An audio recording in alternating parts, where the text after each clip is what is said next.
பிரியமானவர்களே, ஆண்டவராகிய இயேசு கிறிஸ்துவின் நாமத்தில் என் அன்பின் வாழ்த்துக்கள். இன்றைய முற்று என்னும் இந்த சிறிய தியானத்தின் மூலம் உங்களை சந்திப்பதில் நான் மகிழ்ச்சி அடைகிறேன். எனக்கு அருமையான தேவனுடைய பிள்ளைகளே, இந்த நாளிலும் எசேக்கியேல் 23 அதிகாரத்தின் 35வது வசனத்தை நான் உங்களுக்காக வாசிக்கிறேன்.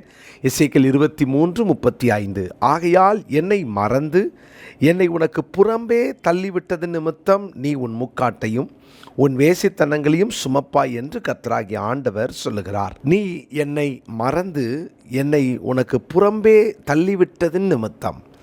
கர்த்தரை ஜனங்கள் எப்படியெல்லாம் அவரை ட்ரீட் பண்ணுறாங்க அப்படின்றது தான் நம்ம தியானித்து கொண்டிருக்கிறோம். நேற்று தினத்தில் நான் சொன்னேன், நீ என்னை விட்டாய் என்று ஆண்டவர் நம்மை பார்த்து சொன்னார். நீ என்னை விட்டாய், தேவனை விட்ட ஜனம். இன்றைக்கு தேவனை புறம்பே தள்ளின ஜனம் ஆண்டவரை புறம்பே தள்ளினார்கள். பாருங்கள், ரொம்ப ஆண்டவர் இவ்வளோ ஆதங்கப்படுறார். என்னை உனக்கு புறம்பே தள்ளிவிட்டது நிமித்தம், எனக்கு நீ வேண்டாம் அப்படின்னு அவரை புறம்பே தள்ளுவது. நடந்துட்டு போகும்போது, நடத்தி கொண்டு போகும்போது கையை விட்டுட்டு நம்ம தனியாக போகிறது ஒரு அனுபவம். நீங்கள் என் கூட வராதீங்க அப்படின்னு சொல்லி அவரை புறம்பே தள்ளுகிற அனுபவம். இன்னும் நீங்கள் வேதத்தில் லூக்கா சுவிசேஷத்தில் 4 அதிகாரம் 29வது வசனத்தை வாசித்தால், லூக்கா 4:29 எழுந்திருந்து அவரை ஊருக்கு புறம்பே தள்ளி, அவர் சொந்த ஜனம் அவரை ஊருக்கு புறம்பே தள்ளி தங்கள் ஊர் கட்டப்பட்டிருந்த செங்குத்தான மலையின் சிகரத்திலிருந்து அவரை தலைகீழாய் தள்ளி விடும்படிக்கு அவ்விடத்துக்கு கொண்டு போனார்கள். எவ்வளோ ஒரு சித்திரவதை பாருங்கள். இயேசுவை அவரை புறம்பே தள்ளி, ஊருக்கு புறம்பே தள்ளி, இந்த ஊருக்குள்ளே இருக்கக்கூடாதுன்னு புறம்பே தள்ளி, அவர் சந்திக்காத அவமானமா, அவர் சந்திக்காத பிரச்சனையா, நம்மளை யாராவது புறம்பே தள்ளிட்டானமா எவ்வளோ அதை பெருசாக நம்ம யோசிப்போம், அதுக்காக வேதனைப்படுவோம், ஆதங்கப்படுவோம். புறம்பே அவரை தள்ளி விட்டார்கள் இயேசுவை. பாருங்கள், எசேக்கியேல் 23:35 அவரை புறம்பே, என்னை புறம்பே தள்ளிட்டேன்னு சொல்கிறார் ஆண்டவரே. அப்படின்னா தேவனை ஏன் புறம்பே தள்ளினாங்க? புறம்பே தள்ள காரணம் என்ன? 3 விஷயங்களை சொல்கிறேன். லூக்கா 4:24 ஆனாலும் தீர்க்கதரிசி ஒருவனும் தன் சொந்த ஊரிலே அங்கீகரிக்கப்பட மாட்டான். இயேசுவை அங்கீகரிக்கவில்லை. இயேசுவை அங்கீகரிக்காததுனால புறம்பே தள்ளிவிட்டார்கள். சில நேரம் நம்ம வேதத்தை படிக்கும்போது, பிரசங்கம் கேட்கும்போது சில காரியத்தை கர்த்தர் சொல்லுவார், பேசுவார். நம்ம அதை நம்ம ஏற்றுக்கொள்ள மாட்டோம், அதை அங்கீகரிக்க மாட்டோம். அது என்ன அர்த்தம் தெரியுமா? தேவனை அங்கீகரிக்காததற்கு சமம்.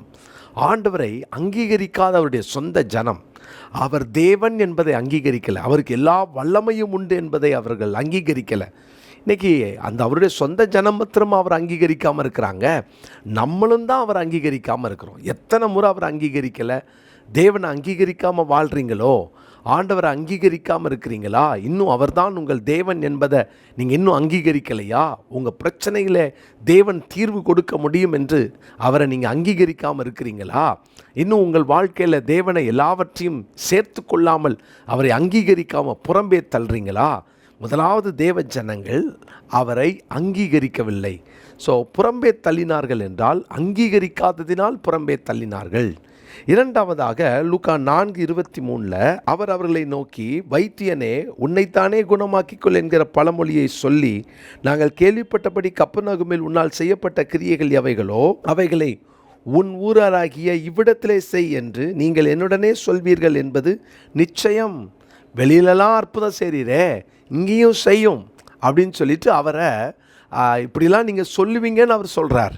அப்போ அந்த ஜனங்களுடைய மனநிலையை புரிந்து இயேசு சொல்கிறாரு, அங்கே செஞ்ச அற்புதத்தை இங்கே செய்ய பார்க்கலாம் அப்படின்னு ஆண்டவரை பரீட்சித்து பார்த்தார்கள்.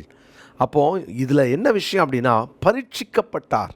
அப்போது இயேசுவை பரீட்சித்து பார்க்குறாங்க. வேதத்தில் பல இடங்களில் நம்ம வாசித்திருக்கிறோம், அவர்கள் தேவனாகிய கர்த்தரை பரீட்சித்து பார்த்தார்கள்.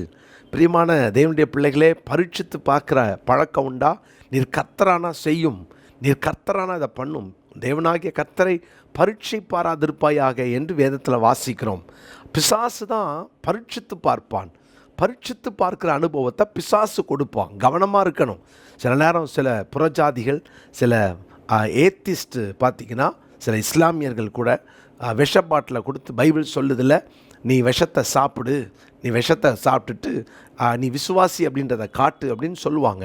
இயேசு இப்படி தான் பிசாசினால் சோதிக்கப்படும் பொழுது மேலிருந்து கீழே குதிச்சா உமக்காக தம்முடைய தூதர்களுக்கு கட்டளையிடுவார்னு வசனம் சொல்லுதே, அப்போ நீங்கள் குதியும், உமக்காக தூதர்கள் வருவாங்களான்னு பார்க்கலாம் அப்படின்னு இந்த பரீட்சை வைக்கிறான் பார்த்தீங்களா. இந்த பரீட்சை பிசாசானவன் வைக்கிற பரீட்சை. இன்றைக்கி சில நேரம் நீர் கடவுளாக இருந்தால் அதை செய்யும் அப்படின்னு சிலர் தெரியாமல் இந்த மாதிரி வார்த்தையை பயன்படுத்தி தேவனை பரீட்சித்து பார்ப்பாங்க. கர்த்தரை பரீட்சித்து பார்க்கிறவனுக்கு நித்திய ராஜ்யத்தை அவன் இழந்துருவான். கவனம், ஒரு நாளும் கர்த்தரை பரீட்சித்து பார்க்காதீங்க. ஆண்டவர்கிட்ட நம்ம ஜெபிக்க வேண்டியது நம்முடைய கடமை, நம்ம பேச வேண்டியது நம்முடைய கடமை, தெரிவிக்க வேண்டியது நம்முடைய கடமை. ஆனால் நன்மை அவர் செய்வார். அவருக்கு தெரியும், நம்மளை நேசிக்கிறார். எனவே தான் எது நல்லது எது கெட்டதுன்னு அடுத்த 2 வருஷம் கழித்து என்ன நடக்கும்னு எல்லாம் அவருக்கு தான் தெரியும். பரீட்சித்து பார்க்காதீங்க. ஜெபம் பண்ணிட்டு ஆகிலும் உம்முடைய சித்தம் நிறைவேறட்டும்னு அவர் கையில் கொடுங்க. பரீட்சித்து பார்க்கிறவர்கள் தேவனை புறம்பே தள்ளுகிறார்கள், அங்கீகரிக்காதவர்கள் தேவனை புறம்பே தள்ளுகிறார்கள்.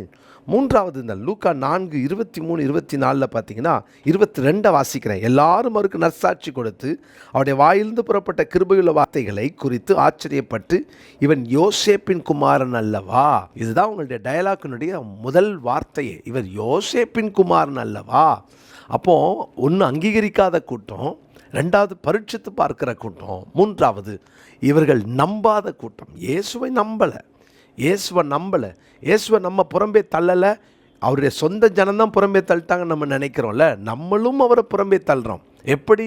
இன்றைக்கி நீங்கள் கடந்து போகிற இந்த பாதையில் தேவன் மாற்ற முடியும் என்று சொல்லி நீங்கள் நம்புங்க. அவர் என் கூட இருக்கிறவர் பெரியவர் என்று நீங்கள் நம்புங்க.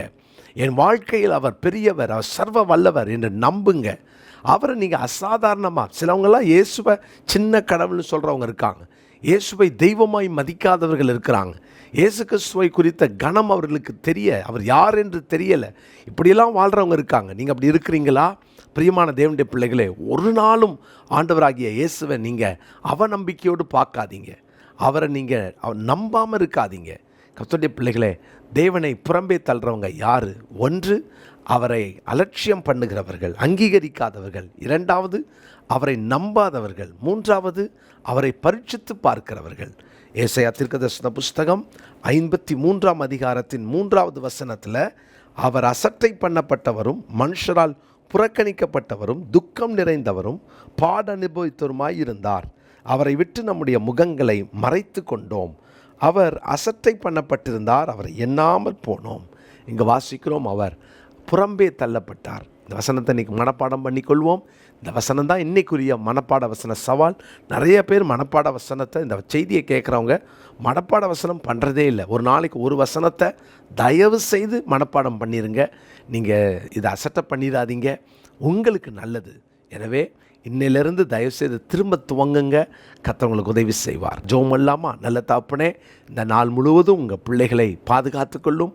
நாங்கள் எந்த காரணத்தை கொண்டு உங்களை புறம்பே தள்ளிடாமல் கவனமாக இருக்க எங்களுக்கு கிருபை தாரும். ஒரு நாள் நாங்கள் உங்களை புறம்பே தள்ளக்கூடாது. உங்களை அங்கீகரிக்காமல், உங்களை அசட்டை பண்ணி, ஆண்டவரே உங்களை அவநம்பிக்கையோடு பார்த்து இப்படிலாம் எங்கள் வாழ்க்கையில் ஒரு சம்பவம் வந்துடக்கூடாதுப்பா. எங்களை தாழ்த்தி உமது கரங்களை ஒப்பு கொடுக்கிறோம். தொடர்ந்து தேவன் பொறுப்பெடுத்துக்கொள்ளும், மகிமைப்படும். இயேசுவின் நாமத்தில் ஜெபிக்கிறோம் நல்ல பிதாவே, ஆமேன்.